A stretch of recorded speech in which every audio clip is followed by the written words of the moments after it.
안녕하세요. 오늘도 같이 호흡하며 우리 모두의 발전을 위해 그리고 아빠의 꿈을 향해 같이 달려가는 돼지코 독서 시작해 보도록 할게요. 오늘의 책은 신과 나눈 이야기라는 책이고 저자는 닐 도널드 월시라는 사람이에요. 네, 저자의 닐 도널드 월시는 편지를 쓰는 습관이 있었는데 건강도 안 좋은 데다가 직장에서 해고까지 당한 월시는 49살 어느 날에 이 편지를, 신에게 항의하는 편지를 쓰기 시작해요.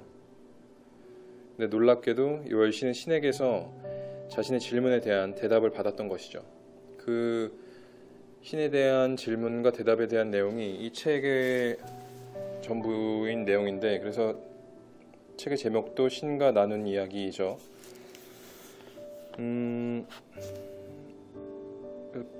책의 모든 내용이 다 질문과 답에 대한 내용으로 나와요. 책을 보면서 이거는 왠지 다 한 번씩 읽어봤으면 좋겠다, 읽어줬으면 좋겠다라는 생각이 들어서 총 21장으로 이루어져 있고 합본이라서 한 1200장 정도 되는 것 같아요. 그래서 일주일에 2번씩 1장씩 나눠서 리뷰를 해보도록 할게요. 발췌 도구로 해서 해드리도록 하겠습니다. 자, 그럼 시작할게요. 1992년 봄, 내가 기억하기로는 부활절 무렵이었던 것 같다. 내 인생에서 아주 기이한 일이 일어났다. 내 인생은 모든 면에서 실패한 것처럼 느껴졌다. 나는 오래전부터 내 생각을 편지 형식으로 적는 습관을 갖고 있었기에 이날도 친숙한 노란색 종이철을 집어들어 감정들을 쏟아내기 시작했다. 그런데 이번엔 이전과는 달리 나를 괴롭히는 사람에게 편지를 쓸 게 아니라 나는 신에게 편지를 쓰기로 마음먹었다. 비난으로 가득한 편지였다. 왜 내 인생이 순탄하게 굴러가지 않는 겁니까? 잘 굴러가게 하려면 대체 뭐가 필요하단 말입니까? 어째서 나는 다른 사람들과 행복하고 즐거운 관계를 가질 수 없는 겁니까? 필요한 만큼의 돈을 만져보는 일 같은 건 내 평생 한 번도 없을 거란 말입니까? 그리고 마지막이자 가장 힘줘한 질문은 대체 내가 무슨 짓을 했기에 늘 이렇게 고통스러운 삶을 살아야 한단 말입니까? 이것이었다. 이 마지막 질문을 휘갈기고 나서 펜을 내던지려 했을 때 놀랍게도 보이지 않는 어떤 힘에 단단히 붙잡히기라도 한 것처럼 내 손은 종이 위에 그대로 놓여 있었다. 그러더니 갑자기 펜이 저절로 움직이기 시작했다. 뭔가 더 써야겠다는 생각이 전혀 없었는데도 어떤 생각이 저절로 흘러나오고 있었다. 그래서 나는 그 흐름을 따르기로 했다. 너는 이 모든 질문에 대답받기를 참으로 원하느냐? 아니면 그냥 푸념을 늘어놓고 있는 것이냐? 난 놀라서 움찔했다. 양쪽 다입니다. 하지만 이 질문들에 대한 답이 있다면 죽는 한이 있어도 꼭 듣고 싶습니다. 너는 온갖 것들에 대해서 죽는 한이 있어도 라고 하는군. 하지만 기왕이면 살아서 꼭 이라고 하는 게 더 멋지지 않느냐? 그래서 난 물었다. 그게 무슨 뜻인가요? 미처 깨닫기도 전에 나는 이야기를 시작하고 있었던 것이다. 게다가 나는 글을 쓰는 게 아니라 받아쓰기를 하고 있었다. 그 받아쓰기는 3년간 계속되었는데 내가 종이에 적고 있던 질문들에 대한 대답들은 질문을 완전히 다 적고 나서 나 자신의 생각을 떨쳐버리기 전에, 그 전에는 절대 내 머릿속에 떠오르지 않았다. 내가 받아 적는 속도보다 훨씬 더 빨리 대답이 나오는 바람에 그걸 쫓아가려고 마구 휘갈겨 쓰고 있는 나 자신을 발견하는 일도 자주 있었다. 혼란스러워지거나 그 말들이 어딘가 다른 데서 오는 것이라는 느낌을 놓칠 때면 나는 펜을 놓고 대화에서 벗어났다가 다시 이 영감을 느꼈다. 그때 비로소 노란 종이철 앞으로 돌아가 받아쓰기를 다시 시작했다. 난 처음에 그걸 믿지 않았고 그 다음에 나 자신에게 퍽 의미 있는 대화라 생각했다. 하지만 이제 와서는 그것이 나만을 위한 게 아님을 깨닫게 되었다. 그것이 이 책을 만나는 여러분 모두를 위한 메시지다. 여기서 참으로 중요한 건 내 이야기가 아니라 여러분의 이야기이므로 나는 가능한 빨리 여러분이 이 대화에 뛰어들었으면 한다. 여러분을 여기로 데려온 건 바로 여러분의 인생 체험이다. 이 책에 나오는 모든 내용은 여러분 저마다의 체험과 긴밀하게 맞물려 있다. 자, 이제 내가 아주 오랫동안 궁금하게 여겨왔던 한 가지 의문, 즉 신은 누구에게 어떻게 이야기하는가? 라는 의문에서 시작하여 신과의 대화 속으로 들어가 보기로 하자. 내가 이 질문을 던졌을 때 받은 대답은 이러했다. 나는 모두에게 말하고 언제나 말한다. 문제는 내가 누구한테 말하는가가 아니라 누가 내 말을 귀담아 듣는가다. 의아해진 나는 그 문제를 더 자세하게 이야기해달라고 부탁했다. 그러자 신은 이렇게 말했다. 먼저 말한다를 교류한다로 바꿔보자. 뒤에 것이 훨씬 낫고 훨씬 충실하며 더 정확한 말이다. 우리가 서로에게, 즉 내가 너희에게, 너희가 내게 얘기하려 할 때 우리는 곧바로 말의 한계에 갇히고 만다. 이 때문에 나는 말만 교류하지 않는다. 사실 내가 말로 교류하는 일은 거의 없다. 내가 가장 자주 쓰는 교류의 형식은 느낌이다. 느낌이란 건 알아차리기 어려울 때가 많다. 받아들이기가 훨씬 더 어려운 경우도 자주 있고, 그러나 내 가장 내밀한 느낌 속에 감춰진 것이야말로 내 가장 고귀한 진실이다. 비결은 그런 느낌들에 다가가는 것이다. 어떻게 하는지 보여주겠다. 물론 내가 원한다면 말이다. 난 신에게 원한다고 말했다. 하지만 그 자리에서 당장 원했던 것은 내 첫 번째 질문에 대한 좀 더 완벽하고 충실한 대답이었다. 나는 생각으로도 교류한다. 생각으로 교류할 때 나는 영상을 자주 사용한다. 느낌과 생각 외에 나는 체험이라는 전달 수단을 사용하기도 한다. 그리고 마지막으로 느낌도 생각도 체험도 모조리 실패할 때 그때 나는 말을 쓴다. 사실 말은 가장 비효율적인 전달자다. 말은 너무나 빈번하게 잘못된 해석이나 오해를 낳곤 한다. 말은 그저 입 밖에 내는 소리에 지나지 않는다. 그런데 여기서 최고의 역설은 너희가 신의 말은 그토록 중요하게 여기면서도 체험은 아주 하찮게 여긴다는 점이다. 너희가 어떤 것을 체험하고 느낀다는 것은 그것을 사실로 알고 직관으로 안다는 것을 뜻한다. 반면에 말이란 너희가 아는 것을 상징으로 나타내고자 할 뿐이어서 흔히 너희의 알을 어지럽힌다. 하지만 이것들이 그 자체로 교류 방법은 아니다. 모든 느낌과 모든 생각과 모든 체험과 모든 말이 다 나한테서 나오는 건 아니기에. 신에게서 나온 메시지와 다른 출처에서 나온 자료의 차이를 알기란 쉽지가 않다. 그럴 때 다음과 같은 기본 원칙을 적용해 보면 문제가 간단히 풀린다. 너희의 가장 고귀한 생각, 가장 명확한 말, 가장 강렬한 느낌, 그것들은 항상 내 것이다.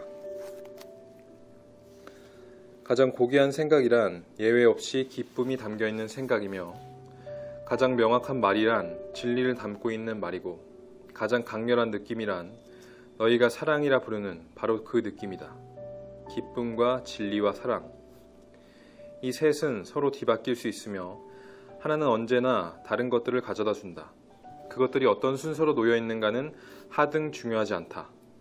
너희는 내 메시지를 대부분 그냥 흘려버린다.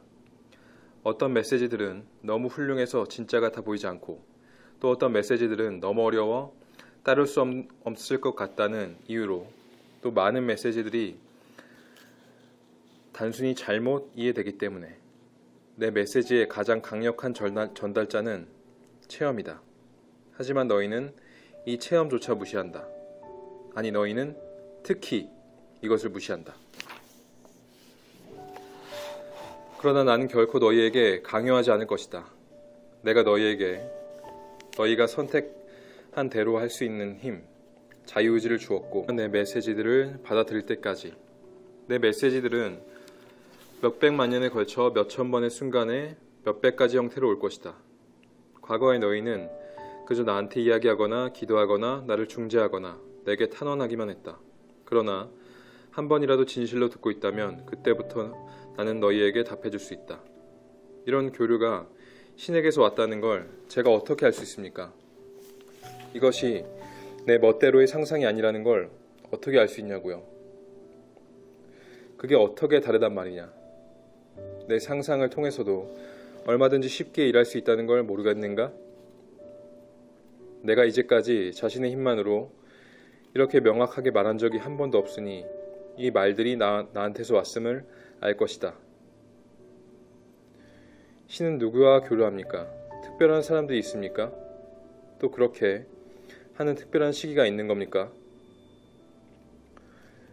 모든 사람이 다 특별하고 모든 순간이 다 소중하다. 많은 사람들이 신은 특별한 방법으로 특별한 사람들과만 교류한다고 믿는 쪽을 선택한다. 이런 선택으로 많은 사람들이 내 메시지를 훨씬 덜 받아들이며 다른 누군가의 말을 전부라고 여긴다. 너희는 내게 귀 기울일 필요가 없게 된다. 이미 다른 사람들이 나한테서 온갖 주제들에 관해 듣고 있는 걸로 판단했으니 말이다. 너희는 타인들의 해석을 받아들이는 쪽이 훨씬 더 안전하고 훨씬 더 편하다고 여긴다. 하지만 나는 신과 교류하는 새로운 형식으로 너를 초대한다. 그것은 양방향의 교류다. 실제로 나를 초대한 건 너다. 왜냐하면 나는 내 부름에 답해서 지금 이 순간 이런 형식으로 내게 왔기에. 어떤 사람들, 예컨대 예수 같은 사람들은 다른 사람들보다 당신의 메시지를 더 잘 듣는 것 같은데 그건 왜 그런 겁니까? 그 사람들은 진실로 들으려 하기 때문이다. 그들은 기꺼이 듣고자 하며 두렵거나 미친 짓 같아 보이거나 완전히 잘못된 것처럼 여겨질 때도 기꺼이 나와의 교류의 문을 열어놓고자 한다. 틀린 것처럼 여겨질 때 특히 더 그래야 한다. 자신이 옳다고만 여긴다면 신과 대화할 필요가 어디 있겠는가. 시간이 시작된 이래 너희가 줄창해온 게 바로 그 지심을 잊지 마라. 너희는 분명 뭔가를 놓쳐왔다. 너희가 이해하지 못하는 뭔가가 분명히 존재한다.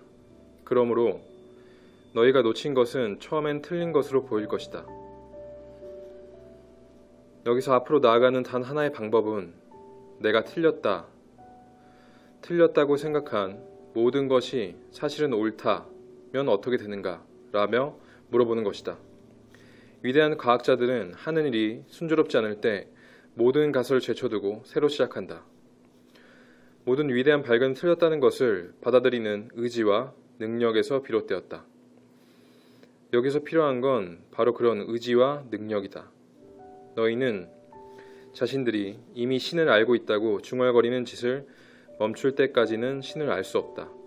너희는 자신들이 이미 신의 이야기를 들었다고 생각하는 짓을 멈출 때까지는 신의 말을 들을 수 없다.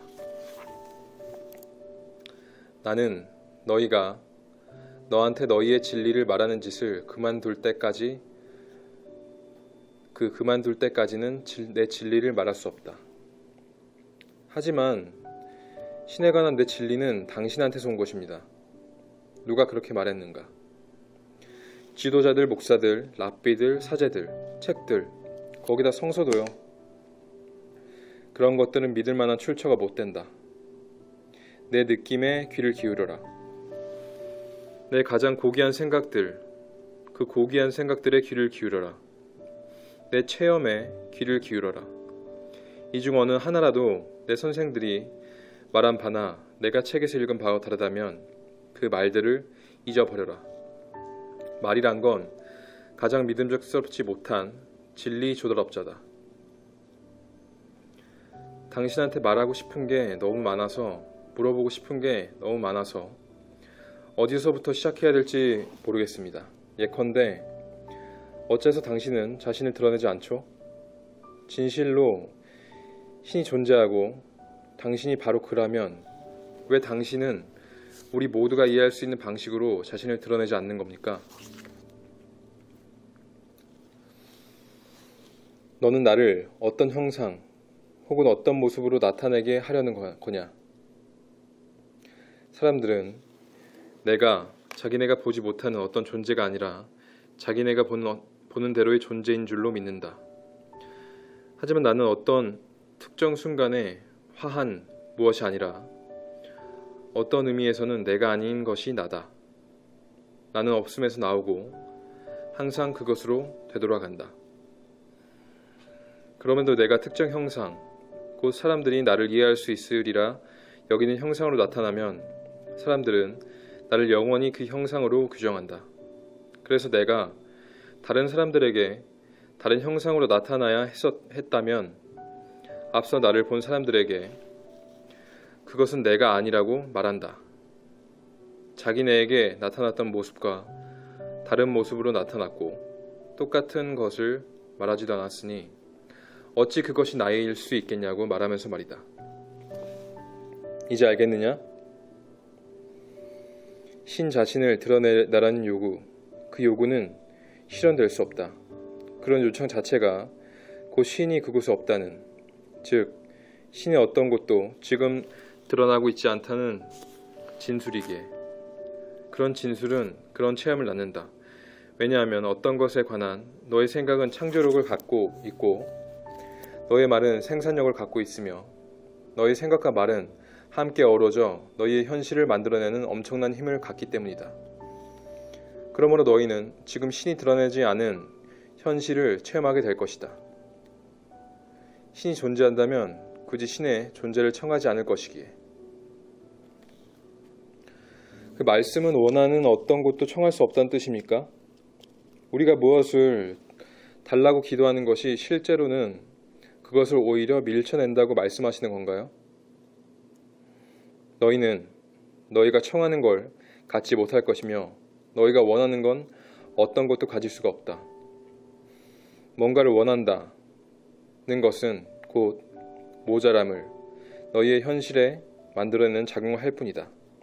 그러므로 올바른 기도는 간청의 기도가 아니라 감사의 기도다. 너희가 현실에서 체험하기로 선택한 것에 대해 미리 신에게 감사할 때 사실상 너희는 그것이 실제로 있음을 인정하는 셈이다. 따라서 감사는 신에게 보내는 가장 강력한 진술, 너희가 청하기도 전에 내가 먼저 대답해주는 하나의 확약이다. 그러므로 간청하지 마라. 감사하라. 하지만 만일 내가 뭔가를 기대하고 신에게 미리 감사했는데 그게 끝내 나타나지 않는다면요? 그럴 경우 환멸과 쓰라린 심정에 사로잡힐 수도 있을 텐데요. 감사를 신을 조종하는 도구, 우주를 기만하는 방책으로 써서는 안 된다. 자신에게 거짓말을 할 수 없는 법이다. 만일 너희의 현실에서 그것이 존재하지 않음을 너무나 확실히 알면서도 이렇게 저렇게 해주시는 것을 신께 감사합니다 고 말하고 있다면 너희는 신이 너희보다 똑똑하지 못해서 너희에게 그것을 마련해 주리라고 기대하는 것이냐? 신은 너희가 아는 것을 안다. 그리고 너희가 아는 것은 너희의 현실로 나타나는 것이다. 하지만 그렇다면 어떤 것이 존재하지 않음을 아는데 어떻게 그것에 진심으로 감사할 수 있겠습니까? 믿음. 만일 너희가 겨자씨만한 믿음이라도 갖고 있다면 산도 옮길 것이다. 그러나 너무나 많은 사람들이 자기네 기도에 아무 응답도 오지 않았다고 말합니다. 기도란 있는 그대로에 대한 열렬한 진술이다. 그 기도를 얼마나 열렬하게 진실하게 지속하는가에 따라, 바로 그 정도에 따라 그것은 너희의 체험 속에서 구체화될 것이다. 하지만 너희가 알아둬야 할 건, 생각을 조종하는 것은 언제나 생각 뒤에 생각이란 점이다. 여기에 비밀이 있다. 이것을 받침 생각이라 부를 수도 있을 것이다. 그러므로 구걸하거나 간청한다면 자신은 지금 원하는 걸 갖고 있지 않다는 것이기 때문에 그런 식의 받침 생각이 너희의 현실이 되는 것이다. 이런 생각을 뒤덮을 수 있는 단 하나의 받침 생각은 무엇을 요구하더라도 신은 틀림없이 들어줄 거라는 믿음을 가진 생각이다. 어떤 사람들은 그런 믿음을 갖고 있다. 하지만 그 수는 아주 적다. 신이 모든 요구를 언제나 들어주리라고 믿어야 하는 게 아니라 그런 요구 자체가 필요하지 않다는 걸 직관적으로 이해할 때 기도는 훨씬 수월해진다. 그럴 때 그 기도는 감사의 기도가 된다. 그것은 결코 요구가 아니다. 그것은 있는 그대로에 대한 감사의 진술이다. 기도가 있는 그대로에 대한 진술이라고 하실 때 신인 당신은 아무것도 하지 않으며 기도 뒤에 일어나는 모든 일은 그 기도가 만든 결과일 뿐이란 말씀입니까? 만일 신이 너희 삶의 모든 것을 창조하고 결정하는 존재라 믿는다면 너희는 잘못 생각하고 있다. 신은 창조자가 아니라 관찰자다. 그리고 신은 너희가 삶을 살아갈 때 기꺼이 너희를 거들기 위해 옆에 서 있겠지만 너희가 기대하는 그런 방식은 아니다. 신은 너희에게 자유 선택권을 주었다. 이런 의미에서 자신에 대한 너희의 의지는 너희에 대한 신의 의지이기도 하다. 너희는 나름의 방식으로 너희의 삶을 살고 있고 나는 그것을 좋아하지도 싫어하지도 않는다. 나는 너희가 뭘 하든 마음 쓰지 않는다. 하지만 너희라고 아이들을 밖에 나가 놀게 할 때 아이들이 뭘 하는지 신경 쓰는가? 물론 너희는 늘 애들이 다치지 않기를 바랄 것이다. 애들한테 어떤 놀이가 위험한지 얘기해 줄 것이다. 그러나 너희는 애들이 위험한 짓을 하는 걸 막을 순 없다. 항상 그렇게 할 수 있는 것도 아니고 현명한 부모는 이 점을 알고 있다. 그러나 부모는 그 결과에 마음 쓰는 것을 결코 그만두지 못한다. 신은 결과에도 마음 쓰지 않는다. 궁극의 결과에 대해서는 궁극의 결과는 보장되어 있기 때문이다. 따라서 삶의 결과가 불확실하다는 생각은 인간들이 품고 있는 두 번째, 크나큰 환상일 뿐이다. 너희의 가장 큰 적인 두려움을 낳는 것은 궁극의 결과에 대한 이 같은 의심이다. 신의 의도대로 결과를 만들어내기에 충분한 능력을 갖고 있다. 하지만 너희는 이것을 믿지 못하거나 믿지 않으려 한다. 그리하여 너희는 신과 맞먹는 힘을 너희의 상상 속에서 창조해내야 했다. 이렇게 해서 악마라 부르는 존재가 너희의 신화 속에서 탄생했다. 너희는 신이 이 존재와 전쟁을 치르고 있다는 상상까지 해왔다. 마지막으로 너희는 신이 이 전쟁에서 실제로 질 수도 있다고 상상해왔다. 인간의 모든 행동, 이 행동은 곧 두려움이나 사랑에서 시작된다. 인간의 모든 생각과 행동은 사랑이나 두려움, 어느 한쪽에 뿌리를 두고 있다. 사람들은 이 감정에서 저 감정으로 늘 흔들린다. 사랑은 두려움을 낳고 두려움은 사랑을 낳고 사랑은 두려움을 낳고 그리고 그 이유는 신이 믿을 수 없는 존재라는 첫 번째 거짓말. 너희가 신에 관한 진실이라 여기는 바로 그 거짓말에서 찾을 수 있다. 너희가 항상 거기에 있는 신의 사랑에 기댈 수 없다면 대체 누구의 사랑에 기댈 수 있단 말인가? 너희가 지고한 사랑을 맹세하는 바로 그 순간 너희는 가장 큰 두려움을 맞아들이게 된다. 왜냐하면 너희는 사랑한다고 말하자마자 과연 상대방이 그 말을 되돌려 줄 것인지를 걱정하기 때문이다. 그리고 설사 그 말을 되돌려 받는다 해도 너희는 그 순간부터 이제 막 찾아내는 사랑을 잃게 될까봐 걱정하기 시작한다. 그리하여 이 모든 행동에 상실에 맞선 방어라는 반작용이 된다. 심지어 너희는 신의 상실에 맞서 자신을 지키려 한다. 그러나 자신이 누군지 안다면, 자신이 신이 창조한 가장 장대하고 가장 비범하고 가장 멋진 존재임을 안다면 너희는 결코 두려워하지 않으리라. 그러나 너희는 자신이 누군지 알지 못하며 엄청나게 못난 존재라고 생각한다. 그러면 너희는 자신을 그토록 못난 존재라는 생각을 어디에서 얻었을까? 너희의 아버지와 어머니에게서다. 이들은 너희를 가장 사랑하는 사람들이다. 어째서 그들이 거짓말을 한단 말인가? 그러나 그들은 너희에게 이건 지나치고 저건 부족하다는 식으로 말해오지 않았던가? 그들은 너희가 가장 충만감을 느끼는 바로 그 순간에 종종 너희를 나무라곤 하지 않았던가? 그리고 그들은 너희의 더없이 분방한 상상 중 얼만가를 무시해버리도록 유도하지 않았던가? 너희가 받아온 메시지들이 바로 이런 것들이다. 너희에게 사랑이 조건부라고 가르친 사람들은 너희 부모들이다. 그것은 또 너희가 내게 적용하는 체험이기도 하다. 이런 체험에서 너희는 나에 관한 결론을 이끌어내며 이런 틀 속에서 너희는 너희의 진실을 이야기한다. 당신은 아주 쉽게 말씀하시지만 우리가 결정을 내리는 순간에는 두려움이 이기는 경우가 많습니다. 그건 왜입니까? 두려움 속에서 살도록 길들여졌기 때문이다. 너희는 이런저런 방식으로 가장 잘 적응하고 가장 강하고 가장 영리한 사람이 되려고 발버둥치며 어떤 상황이든 자신이 이에 못 미치는 것처럼 여겨지면 가진 걸 잃게 될까봐 두려워한다. 못 미치는 건 곧 잃는 것이라고 들어왔기 때문이다. 너희가 사랑이 뒷받침된 행동을 선택할 때 너희는 생존 이상을 하게 될 것이고 이기는 것 이상을 하게 될 것이며 성공 이상을 하게 될 것이다. 그럴 때 너희는 자신이 참으로 누구인지 또 자신이 어떤 존재가 될 수 있는지를 깨닫는 충만한 영광을 체험할 것이다. 이렇게 하려면 다른 원천에서 나온 지혜를 지닌 사람들의 가르침을 들어야 한다.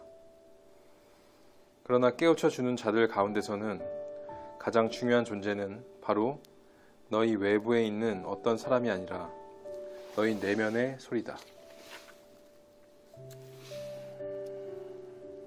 너희는 자신을 발견하고 있는 게 아니라 자신을 새롭게 창조하려고 있는 것이다. 그러므로 자신이 누구인지 찾아내려 애쓰지 말고 자신이 어떤 존재가 되고 싶은지 판단하라. 그럼 우리는 왜 여기 있죠? 자신이 누구인지 기억해내고 재창조하기 위해서지. 무슨 말씀인지 제대로 이해할 수가 없군요. 이렇게 시작해보자. 영혼. 너희의 영혼은 언제나 알아야 할 모든 것을 알고 있다. 그러나 암만으로는 충분하지 않다. 영혼은 체험하고자 한다. 내가 자신의 관대함을 알 수는 있다.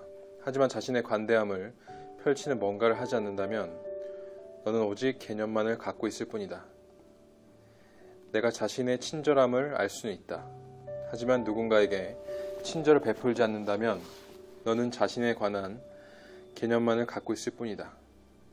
내 영혼이 지닌 유일한 갈망은 자신에 관한 가장 위대한 개념을 가장 위대한 체험으로 전환시키는 것이다. 개념이 체험이 되기 전까지는 존재하는 모든 것은 사색에 불과하다. 신은 사랑이 존재하려면 또 자신을 순수한 사랑으로 인식하려면 그것의 대립물도 존재해야 한다는 걸 알았다. 그리하여 이 두려움이라 부르는 것을 창조했다. 두려움이 존재하는 순간에야 비로소 사랑은 자신을 체험할 수 있는 것으로 존재할 수 있었던 것이다. 내가 영적인 자식인 너희를 창조한 것은 나 자신을 신으로 인식하기 위해서였다. 나로서는 너희를 통과하는 것 말고는 그럴 수 있는 방법이 없다. 그러므로 너희에 대한 내 목적은 너희가 자신을 나로 인식하는 것이라고 말할 수 있다. 이제 자기인식이라는 이 과정이 어떻게 움직이는지를 살펴보자. 내가 이미 설명했듯이 뭔가를 안다는 것과 그것을 체험한다는 건 전혀 다른 문제이다. 개념으로 안다는 것만으로는 너희에게도 충분하지 않았던 것이다. 그래서 나는 한 가지 계획을 세웠다. 한 가지 계획이 바로 우리를 인간으로 만드는 것이었죠. 지구를 만들고 형성하는 과정을 이야기하는 겁니다.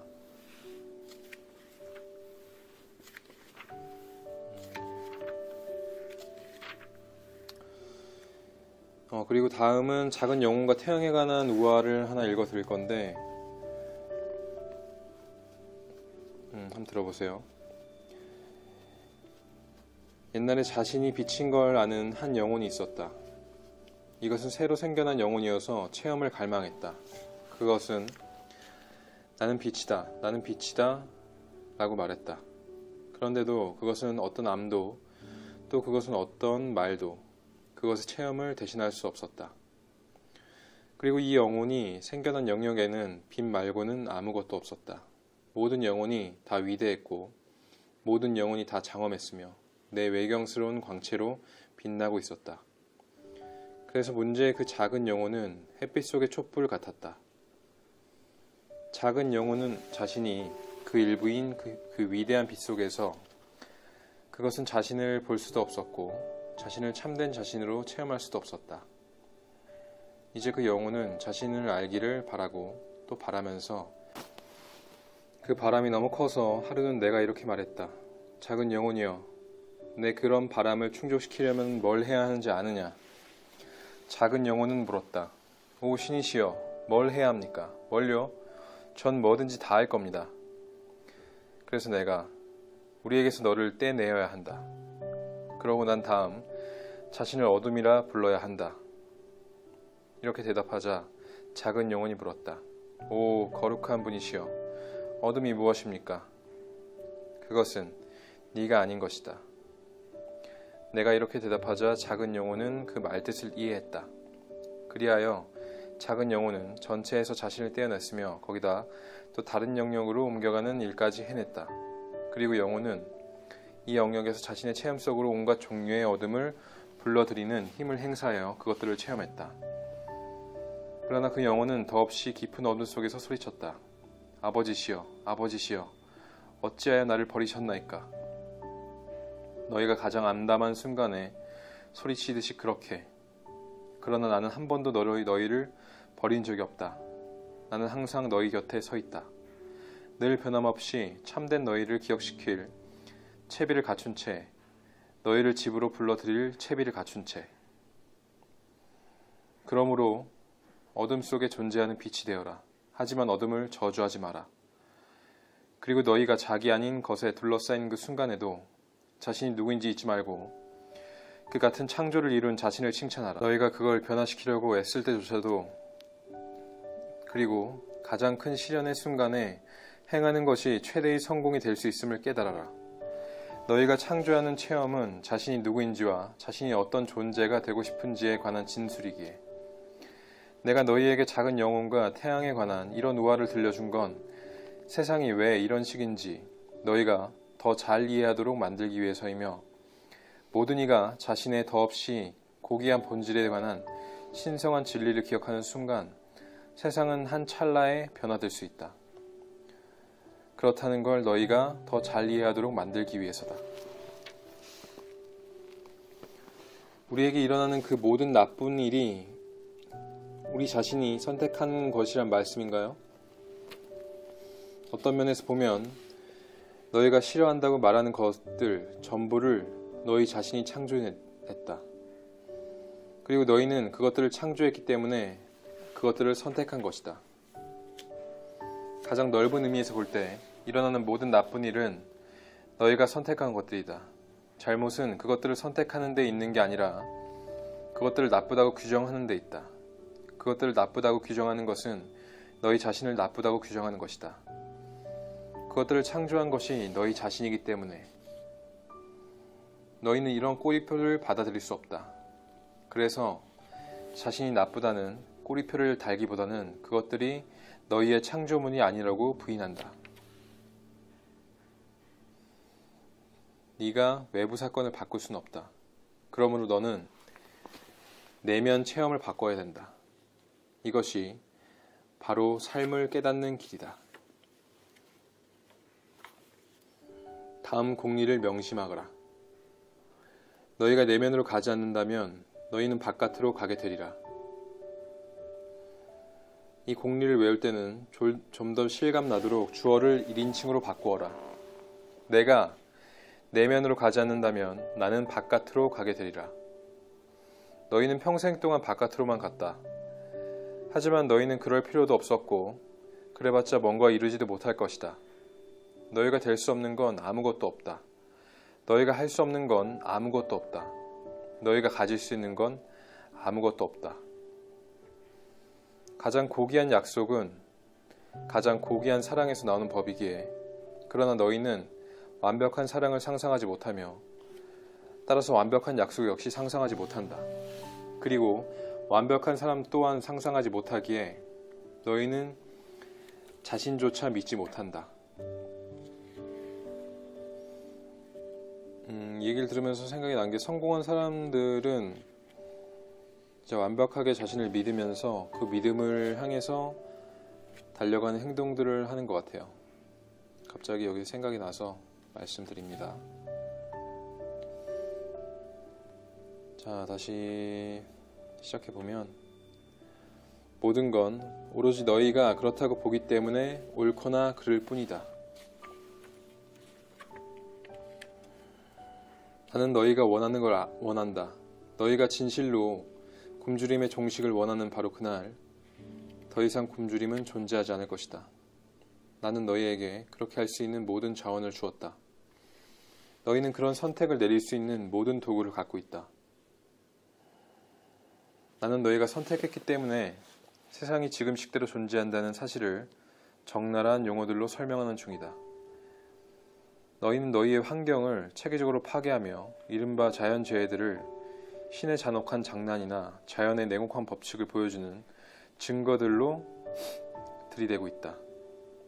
장난을 쳐온 쪽은 너희이고 잔혹한 쪽은 바로 너희의 법칙이다. 어떤 것도 다른 어떤 것도 자연보다 더 온화하진 않다. 그리고 어떤 것도 다른 어떤 것도 인간보다 더 자연에 잔혹하게 대하진 않는다. 그런데도 너희는 여기에 절대 말려들지 않으려고 옆으로 비켜선다. 모든 책임을 부정한다. 너희는 그것이 자신의 잘못이 아니라고 말하는데 이 점에선 너희가 옳다. 그것은 잘잘못의 문제가 아니라 선택의 문제다. 너희는 내일이라도 열대우림의 파괴를 끝내는 쪽을 선택할 수가 있다. 너희는 너희 행성 위를 떠도는 오존층의 고가를 그만두는 쪽을 선택할 수 있다. 하지만 너희가 과연 그렇게 할까? 내가 너희에게 말하노니 우연의 일치는 없으며 어떤 일도 우연히 일어나지 않는다. 기독교의 위대한 성각자들은 이 점을 이해하고 있었다. 그들은 예수가 십자가에 못 박히면서도 동요하지 않았고 오히려 그것을 원했다는 걸 알고 있다. 예수는 달아날 수도 있었지만 그렇게 하지 않았다. 그는 어떤 시점에는 그 과정을 중단시킬 수도 있었다. 그에게는 그럴 수 있는 힘이 있었다. 하지만 그는 그렇게 하지 않았다. 그는 스스로 인간의 영원한 구원의 상징이 되기 위해 십자가에 못 박히는 걸 허용했다. 그는 내가 어떤 일을 할 수 있는지 보라. 무엇이 진실인지 보라. 그리고 너희 역시 이런 일들, 아니 이보다 더한 일들도 할 수 있다는 걸 깨달아라. 그러기에 내가 너희가 바로 신이라 하지 않았더냐. 그런데도 너희는 믿지 않았다. 너희가 정 자신을 믿지 못하겠다면 나를 믿으라고 말했다. 예수의 가장 큰 가르침은 너희가 앞으로 영원한 삶을 누리라는 것이 아니라 바로 지금 누리고 있다는 것이었으며, 너희가 앞으로 신과 형제가 되리란 것이 아니라 바로 지금 그렇게 되리란 것이었다는 있다는 것이었고, 앞으로 너희가 구하는 건 뭐든지 갖게 되리란 것이 아니라 바로 지금 그렇게 하고 있다는 것이었다. 이것을 아는 게 너희에게 필요한 전부다. 왜냐하면 현실의 창조자는 너희이며 삶은 너희에게 그렇게 되리라고 생각하는 꼭 그대로 실현될 수 있기 때문이다. 여기서 느껴지는 거는 상상이 현실이 된다, 이런 얘기들이 생각이 나는데, 그러니까 진정한 믿음이라는 거는 어떻게 보면 나를 신이라고 생각한다는 생각을 진짜 진심으로 믿는다는 거를 이 책에서는 이야기하는 것 같아요. 얘기하는 게, 이 책에서는 너희를 믿으라는 얘기를 하는데, 그러니까 너희가 다 창조자이고 너희의 믿음으로써 모든 것이 이루어지기 때문에 이 상상의 힘이라는 거를 믿는다는 게 되게 중요하다는 이야기를 해요. 네, 이제 거의 마지막입니다. 너는 무엇이 너를 이 자료로 데려왔다고 생각하는가? 너는 어떻게 해서 이 자료를 지니게 되었는가? 너는 내가 뭘 하고 있는지 내가 모르리라고 생각하는가? 우주에는 어떤 우연의 일치도 존재하지 않는다. 나는 내 마음이 울부짖는 걸 들어왔다. 나는 내 영혼이 찾아 헤매는 걸 봐왔다. 나는 내가 얼마나 간절히 진리를 바라는지 안다. 너는 끝없이 내게 간청해왔다. 나를 보여주고 나를 설명해주고 나를 드러내 달라고. 그러니 이제 앞으로 나아가라. 하지만 눈을 열고 귀를 기울여라. 내가 듣는 노래말과 내가 읽는 다음번 신문기사와 내가 보는 다음번 영화의 줄거리와 네가 만나는 다음번 사람의 우연한 중얼거림에 혹은 네 귀를 간지럽히는 다음번 강과 바다와 바람의 속삭임에 이 모든 장치가 다 내 것이다. 네가 귀담아 듣는다면 나는 내게 말할 것이다. 내가 언제나 그 자리에 있다는 걸 내게 보여주리라. 모든 방법으로. 네, 오늘 녹음은 여기까지 하기로 하고요. 이번 주 금요일에 2장을 연속으로 이어서 할게요. 네, 오늘도 모두 들어주셔서 감사하고, 생각보다 되게 어려운 책이어서 읽는 것도 좀 시간이 오래 걸리고 정리도 조금 오래 걸리고, 그러면서 읽다 보니까 또 막히는 부분도 좀 많이 있어서 이해하기 좀 힘드신 부분들도 있으셨을 거예요. 그래도 만약에 제 영상 보고 책에 좀 관심이 있는 분이 생기시면 책을 한번 읽어보셨으면 좋겠어요. 영적인 부분에 관련이 관심이 없으신 분들이라도 충분히 인생에 어떤 도움이 될 만한 책인 것 같습니다. 네, 오늘도 들어주셔서 감사하고요. 이만하도록 할게요.